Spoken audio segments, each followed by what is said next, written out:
안녕하세요 여러분. 책을 소개하는 다니엘, 책소다의 다니엘입니다. 오늘은 11번째 책 소개입니다.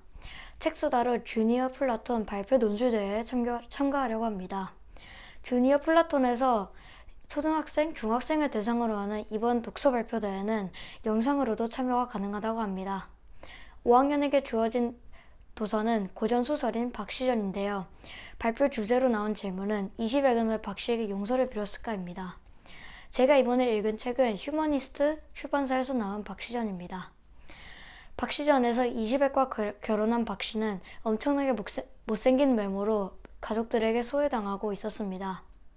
그런데 박씨는 외모는 못났지만 다른 여러가지 특별한 능력들이 있었습니다.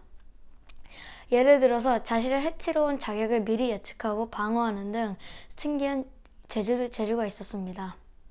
병자호란 때 자객을 알아봄으로써 유명한 장군도 구해내고 청나라에 우리나라를 지켜내는 일도 해냅니다. 이것은 실제 역사와는 다른 이야기입니다.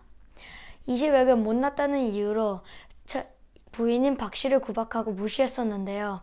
신비한 재주로 박씨가 원래대로 아름다운 모습으로 돌아오며 박씨의 재주를 보게 되자 자신이 엄청난 실수를 했다는 것을 알게 됩니다. 결국 박씨에게 빌고 빌어서 용서받게 됩니다. 이시백은 왜 박씨에게 용서를 빌었을까요? 무서워서 그냥 도망갔을 수도 있는데 열심히 용서를 빌고 이시백은 관계를 회복합니다. 이시백은 처음에 박씨의 재주를 보고 무서웠을 것입니다. 재주로 전쟁도 승리로 이끈 사람이 나 같은 인간 하나를 못 죽이겠어 하며 떨었을 수도 있습니다. 일단 무서워서 용서를 빌게 될 수도 있습니다. 하지만 무서움 때문이라면 이시백에겐 큰 실망입니다. 단지 못생긴 부인이 예뻐져서 잘못을 알게 된 것일까요? 하지만 다른 해석도 나올 수 있습니다. 제 생각은 이렇습니다.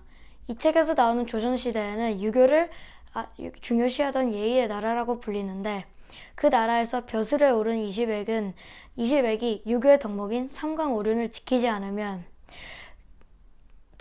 스스로의 자존심도 상할 것이고 만약 다른 신하들이나 왕이 알게 되면 자신의 지위에 문제가 생길 수도 있습니다.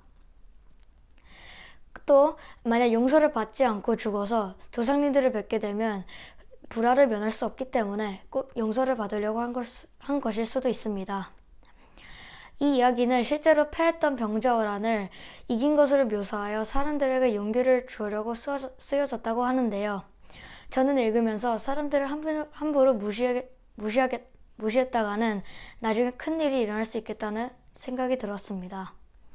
이시백처럼 싹싹 빌지 않도록 조심해야겠습니다.